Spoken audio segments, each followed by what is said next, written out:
I've never been too cozy with a shooting genre. Requiring cat-like reflexes and pinpoint precision, it's the type of game that takes a long time to acquire a decent level of skill. So when Nintendo revealed Splatoon to the public, I didn't think I'd like it. Little would I know, Splatoon would become my favorite game on the Wii U. But it wasn't a fast love story. Our first date was the global test fire, an hour-long demo of an online mode that was only available 4 times. It let players try out some weapons on 2 maps in the game's Turf Wars mode, and it was fun, but not $60 fun, especially when you look at how much content the game would release with. 5 maps, 32 weapons, and 1 mode. This is when Nintendo started their annoying trend of drip-feeding free DLC into games to keep them relevant. So every week a new weapon could be purchased, and in the following months, maps and modes would periodically debut. On paper, it looks like a great idea, but in practice, it feels like a scam. That's why I waited 3 months to pull the trigger. By that point, the total number of maps doubled, and every mode that would be available was available. The one packed in is Turf Wars. Work as a group of 4 to cover more ground than an opponent team by the end of 3 minutes. It's baby's first gun game. Accuracy isn't a necessity, but knocking someone out will give the advantage of time while their soul reforms. And since Turf Wars is this accessible, it's a great place to test new weapons, fuck around, and counter hackers. The world is your oyster. But the better you perform, the quicker you'll level up. And that's important because half the game was unplayable as long as this number is equal to the amount of bitches I'd have if that number was 1. Raise it up and you can unlock shops, weapons, modes. Playing after the game receives some updates, there's a steady stream of content to engage with. But let's stay on track. Turf Wars is about as simple as I described it, but during the first year the game was around, there was a monthly event called the Splatfest. Ever argued with someone over whether cats or dogs were better? Settle it with vandalism. Everyone in certain parts of the world could unite together to prove once and for all why burgers are better than pizza with a good old 100,000 games of Turf Wars. But the system was cracked because the team that won was the team kids weren't picking, since, what do you know, little Timmy is dog shit at Splatoon. Like, these are no-brainers. Pirates versus ninjas, easiest win of my career. Naughty versus nice, literally manipulated by our culture. Tits versus ass, come on. Pokemon Red versus Pokemon Blue? Alright, I was gonna pick blue no matter what. But the final Splatfest was between Callie and Marie, the hosts of Here's the Fucking Maps, and what made this one special is that the winner would have a key role in the sequel or something, I don't know. Picking a side wasn't gonna be as easy since kids aren't in the streets standing virtual Squid woman en masse. But if you go online even once, you'd already know who was winning, Marie. Like, I don't understand the dedication, but people will make her trend on March 13th to post fan art. So with that kind of data, it was a slam dunk.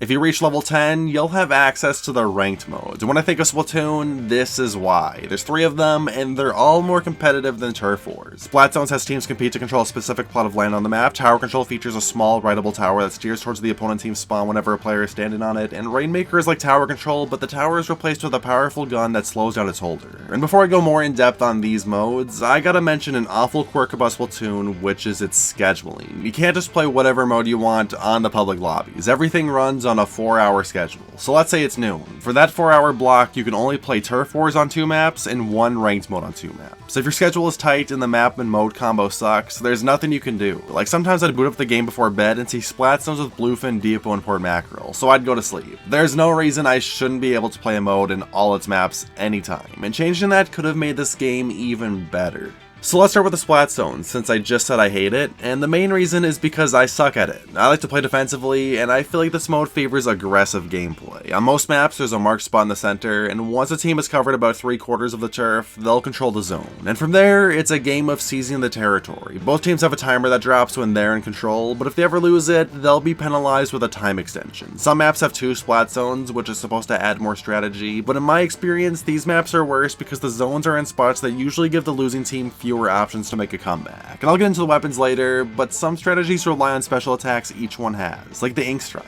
Launch one of these and you might be able to get a turnover, but it's not overpowered since a quick response can recover all the damage. Tower Control happens to be my next favorite. I find this mode in Rainmaker more fun because the objective is always moving. I guess a fair comparison is football, where you win if you score a touchdown. As long as one person is standing on the tower, it'll start moving towards the goal. The more riders, the faster it goes, but it's typically better for 3 people to stay off so they can defend it. Chalk it up to me sucking, but I like to be the guy on the tower because my mindset is always, if you want something done, do it yourself, because whenever I play offense, my team is picking dandelions in the outfield or wetting their pants. Like, where are they? What makes tower control unique is that the tower follows a set path, which means you can plan out where to be when playing offense or defense. And what's also worth noting is the pole on the tower.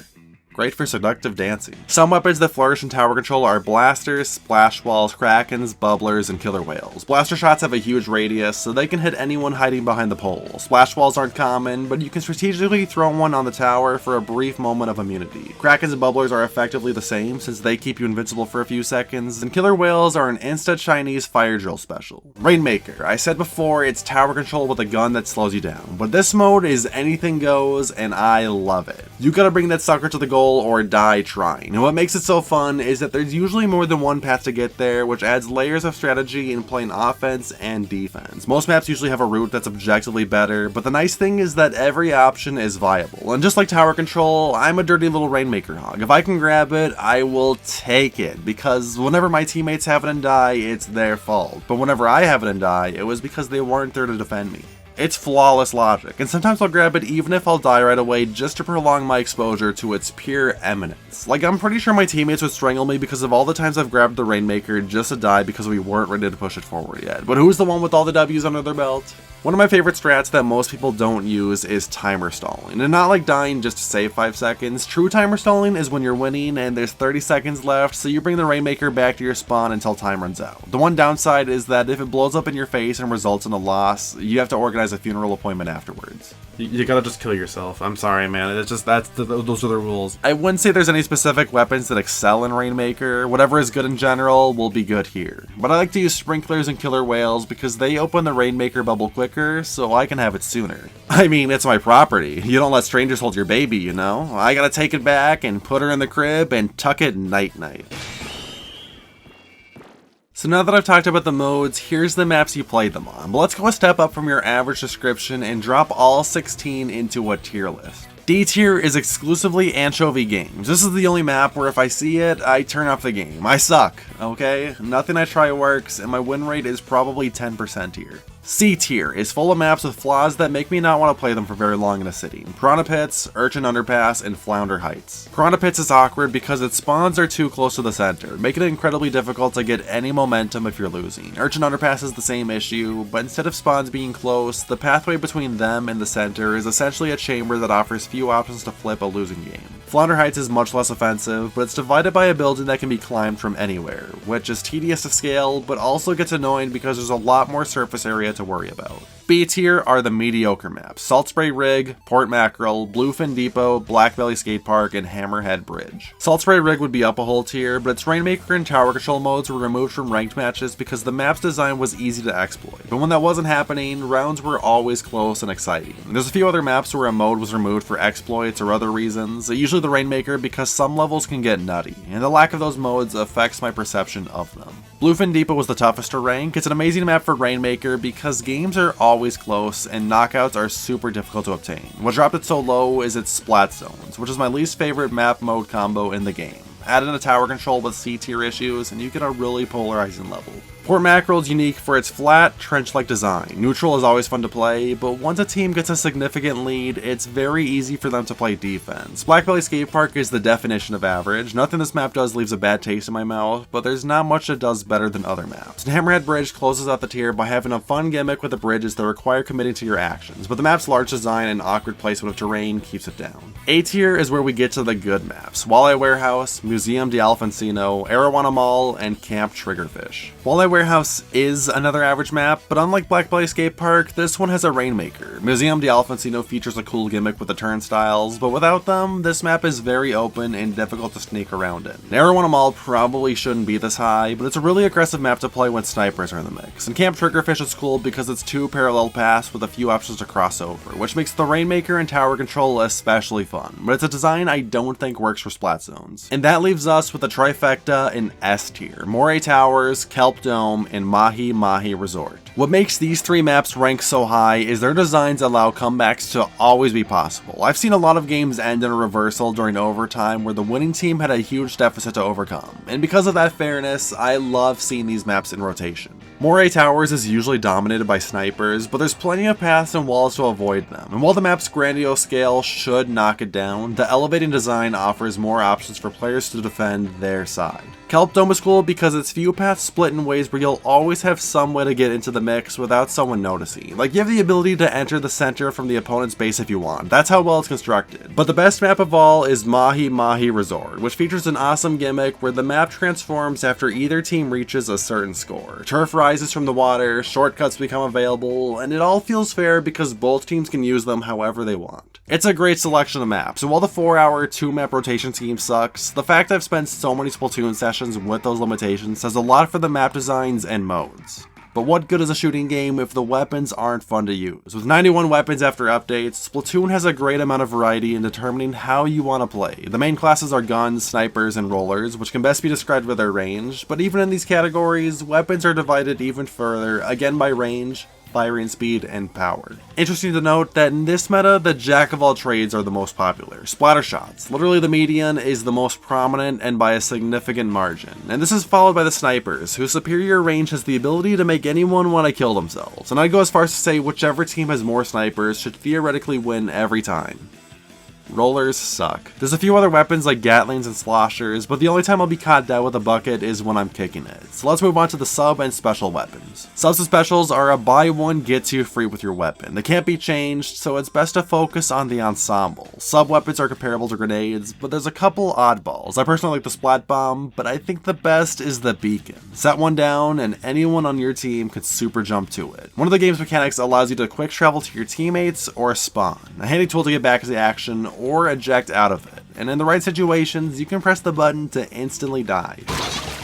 But a well-placed beacon doesn't have that risk. Even if they don't get used, their existence will add an immeasurable amount of pressure against your opponents. Special weapons are locked behind a meter that only fills up when turf is inked, and they administer powerful attacks or tools to give some kind of totally not broken advantage. Most people will tell you the Kraken is busted because it's invincible and has an insta-kill melee attack, but the real best special is the Echo Locator, which reveals where all your opponents are for 9 seconds. Now my opponents can see my teammates slacking off. Each weapon has a unique variant or two featuring different combinations of subs and specials, making them require a unique playstyle despite sharing the same stats. The sniper with a sprinkler will approach situations less aggressively than one with a splat bomb, and if you like the end zap but hate winning, they made a kit for that.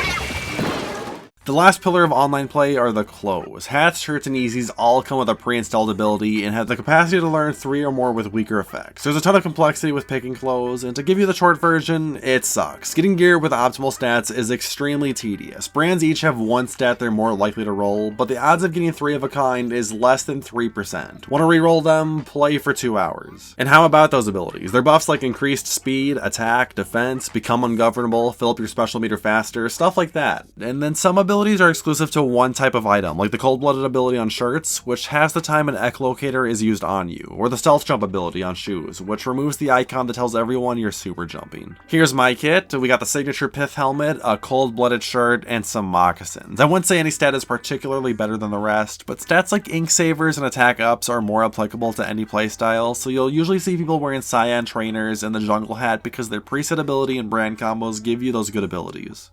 These people have no drip. And that about covers everything for Splatoon's online content. But it would be really awkward if someone were to buy a used copy of the game in 40 years that has nothing to do in it. So Nintendo got all you guys in the future covered and included a story mode. In the middle of the night, Inkopolis' source of power, the great Zapfish, has been stolen in the blink of an eye, and nobody seems to care. I mean, they really don't have to worry since the power is clearly working, but that's because this is obviously the work of David Copperfield. And if you choose to pursue him, there's an old man peeking out of a sewer that takes you to Octo Valley, where he suspects the great Zapfish is hiding. This is Captain Cuttlefish, and he non-consensually enlists us in the agency. He believes the Octarians stole the Zapfish, so it's our mission to eradicate their entire race, all because a senile war vet said so. Now, instead of immediately going into the gameplay loop or level design, I just want to talk about how much Splatoon reminds me of Super Mario Sunshine and Galaxy, because there's too many similarities between these games for it to be a coincidence like it allegedly is. Super Mario Sunshine is literally this game's antithesis. You're removing ink in that game, but placing it here. Not to mention the characters wear a tank on their backs, and a paintbrush weapon is featured in both. I was hoping with the content updates, we'd see some kind of crossover like a flood gun or magic paintbrush. I'd even take a Mario vs. Shadow Mario Splatfest where the Mario team could clean the ink. You guys have no idea how badly I want this to happen. And as for Super Mario Galaxy, Splatoon reminds me of that game because the levels are planets. You travel across floating islands, and while there may not be sphere walking, this is a launch star and you know it. And just drawing these comparisons makes me wish this game had sandbox type levels full of puzzles because the framework for that type of game is here, but instead it's all structured as a tutorial for the online mode. So let's reel myself back in and talk about the levels.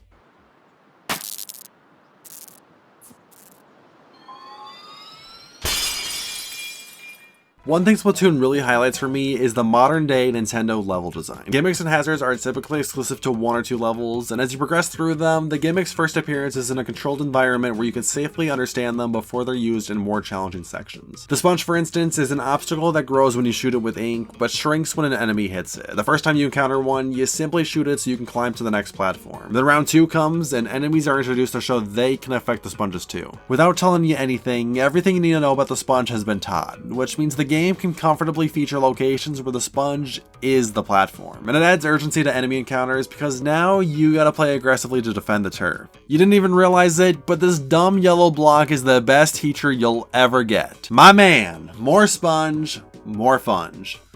There's also subtle tutorials for using sub and special weapons, and I'm not saying the game does a bad job telling players there's a button on their controller that throws a grenade, but I am saying there is a button on your controller that throws a grenade, and if you don't start mixing it into your gameplay, you can catch the backside of my left hand real quick. So many scrubs don't use it. Please, get better. Since I'm talking about the controls so late into the video, I just want to mention how cool of a concept the inklings are. To use your weapon, you gotta be bipedal, and if you run out of ink, it's time to go squid mode. Transitioning between the two is so smooth. I love the stealth elements that come with being a squid, and the disrespectful action of squid begging is a top tier taunt. Let's also compliment the gyro aiming. While it was a thing with the Wii, Splatoon is when I was sold on the concept. Moving the controller to micromanage where I'm aiming made it a lot easier to get hooked as someone who rarely touches the shooting genre, and without it, I likely wouldn't have bought the game after a session on the demo. While I said Splatoon's levels are very similar to what you'd see in Super Mario Galaxy, the game's most unique ones are the maps for the online modes. You're always going from one spawn to the other, but the interesting part for me is that some of these locations weren't available at launch. So Kelp Dome and Bluefin Depot's absence tormented players for the better half of a month before they were patched in.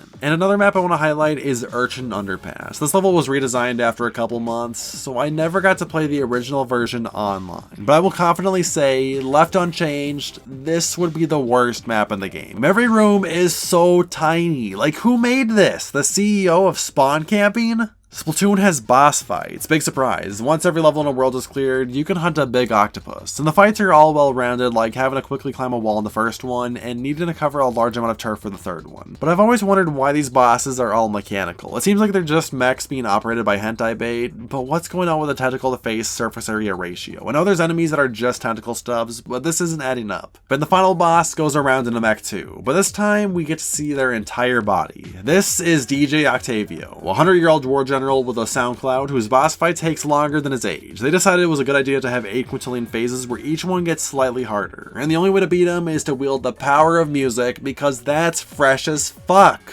Obviously it's a shoo-in.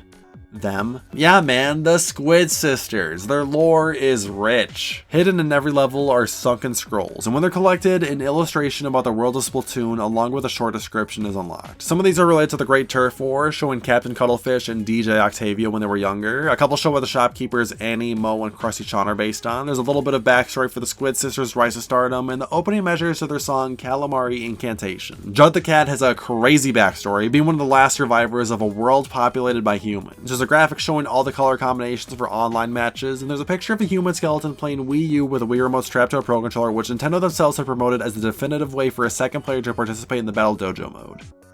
Imagine dying playing Wii U. My favorite scrolls are the ones imitating art, like this Adam and Eve mock-up featuring Octarians, and the March of Progress showing the evolution of the squid into the inkling. But my favorite one is this parody of the Voyager Golden Record. If you ask me what any of the symbols on the record mean, I wouldn't have a clue. But I've heard enough about it over the years that it is conceptually one of the coolest things in the world, and the fact that Splatoon references it makes me appreciate the thought that went into the world building of this game. There's also a tiny flip down in the bottom right corner featuring a Zapfish, Judd, and Sheldon. and so much love was put into these scrolls that these are one of the only collectibles in a video game where I actually want to find them all instead of collecting everything for OCD. The bosses also give you scrolls, but these contain blueprints for new weapons that can be used online. The most notable to me is the arrow spray, which I recall dominated the turf war metagame in the early months when everyone sucked ass. And the only other weapon I'll mention is the kelp splat charger. It's one of my mains, and it features the sprinkler and killer whale, a combo that's great for getting the rainmaker in my possession in 0.06879991348 seconds.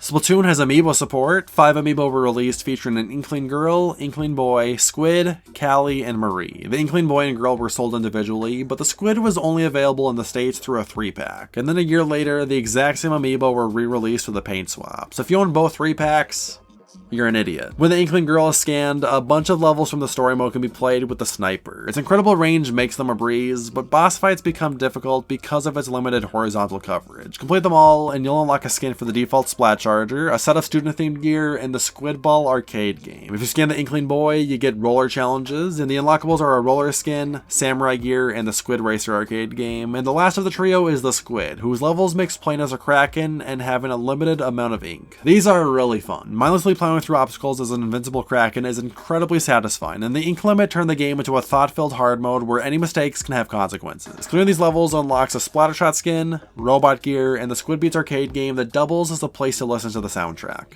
The Callie and Maria amiibo were sold as a set, and all they do is put Inkopolis into Splatfest mode while giving you special concerts to watch.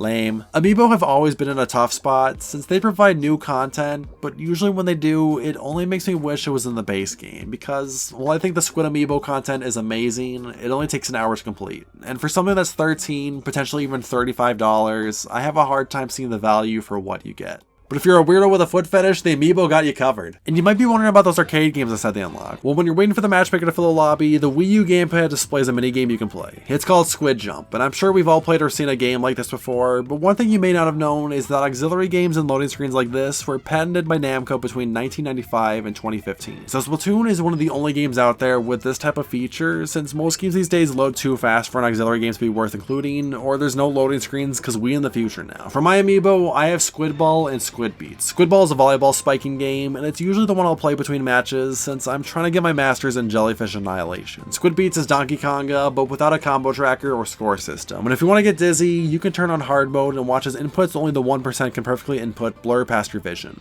I said this game has co-op. It's bad. And that's Splatoon, a game on a timer because sequels exist and all still functioning Wii U's will self-destruct in 2029. I don't play it much anymore because, well, for starters, it's on this, but even though the reason I love it will no longer be accessible, I'll still happily call Splatoon my favorite Wii U game. And it's only fitting I send it off with a combo video. They call me Mr. Vector.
Thanks for watching the video. I hope you enjoyed it. Feel free to leave a like as well, help the channel grow, and subscribe to get updates on my uploads as soon as they happen. But until then, I will see you all next time.